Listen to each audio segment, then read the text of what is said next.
I've come up with the top 3 questions that can make or break a marriage. Before we get started, please leave your comments and questions below. What do you think are the top 3 questions that are important in a marriage? I think you'll be surprised. Welcome to the channel. I'm Lynn, and this is the place where we create lifelong love and we focus on marriages of 25 years or more. Let's jump right in. The first question is, how often do you say thank you? Now that sounds like a very simple question, but let's probe a little deeper. When we say thank you, we are expressing gratitude. When we feel gratitude, we can't feel other opposite and strong feelings at the same time. At least that's what the psychologists and the experts will tell you, and the motivational speakers and the life coaches and the personal development professionals. They will tell you that when you are in a mood of gratitude, you are igniting positive feelings, a positive mindset, and a focus that is primed in a direction that contributes to love and energy and positivity. Have you ever heard of the exercise where every night before you go to sleep, you write down 3 things that you are grateful for? If you do this, and I did do it for a while and then I got out of the habit, if and when you do this, you train yourself to have a perspective that is more heartfelt. It doesn't complain, it doesn't mope or have a pity party. What it does for you by writing down 3 things at night, or even constantly thinking about throughout the day, just incorporating it into your life more, will make you feel more and you start living a certain way of gratitude. I can tell you firsthand that I feel very grateful for even the smallest things in life, and it just contributes to an overall happiness and well-being. Now, I said the question was, how often do you say thank you? It's important to acknowledge your partner when he or she does something, when they go out of their way, when they do something nice for you or for others, something unexpected. So try to say thank you more often. When we bask in thank you, we are less likely to criticize, complain, and be negative. It truly lifts you up when you can say thank you, because when you say thank you, you feel grateful. Number 2, how often do you say I'm sorry?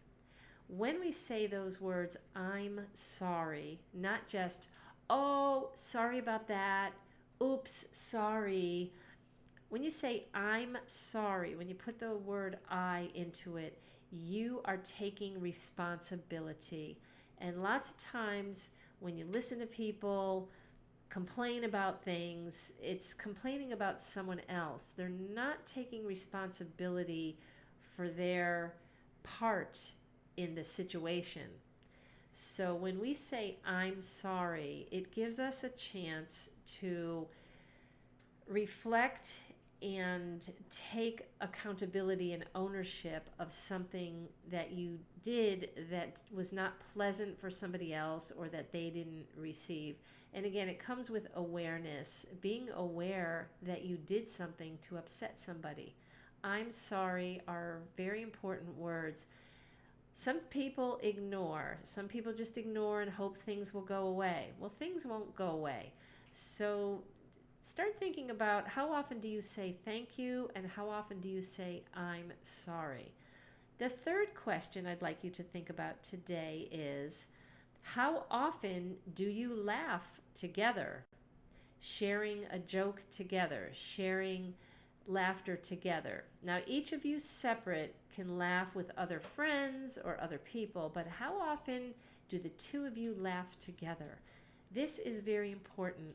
Especially, I'd like you to think back to a time where maybe you did laugh more. Maybe you laugh less today. Maybe you have serious issues going on. Maybe you've drifted apart a little bit. Maybe you're just not on the same wavelength that you might have been. That's what that reveals to me. When you don't laugh together, that means there's some level of intimacy that has gone away, that has disappeared. So, how often do you laugh together? Now, even when we have challenges and hardships, we can still laugh. We can still find time to laugh. Laughter is very good for your health, too. So, if you're not a naturally funny person, you could use aids outside of your own mind of humor. You could Google puns. You could Google jokes. You could look up. One day I thought that my husband and I were too serious and just the weight of the world was on our shoulders. So I just took my phone and I Googled some jokes and I said, I'm going to tell you, I'm going to just going to bust in and tell you a couple of jokes, while you're working. And I looked up math jokes. So math nerds would really love some of the math jokes that were listed there.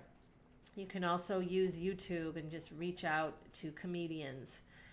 What comedy might be up your alley, and you can watch something for just 3 to 5 minutes, just one skit before you go to sleep at night. So putting more humor into your relationship is really important. It's really important. And when I think of like a long-term marriage, again, did you laugh more years ago? And why aren't you laughing now? And if you're not laughing, just start trying to do things that are funny or silly. So let's recap.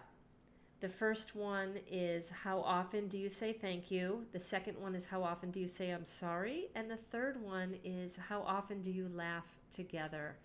Please put your questions below and let us know what questions you think are important in the marriage relationship.